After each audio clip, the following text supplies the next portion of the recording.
Altyd met vakansie see toe gegaan en 'n lekker draai op die strand gaan stap. Later in die middag het ons maar probeer om 'n vis te vang en ook op die rotse gaan staan. Ek het ook na 'n rustige lied geluister in die aand op die duine. Daar in die Kaap waar die wêreld lewe, mooi en groot lê Tafelberg.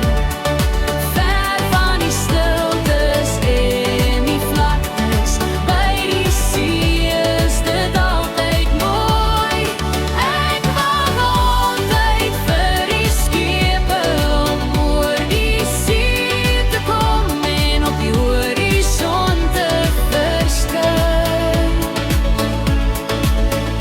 Soos 'n ligtoring se rigting is dit vir my, en die Kaap se mooiste berge praat met my op pad.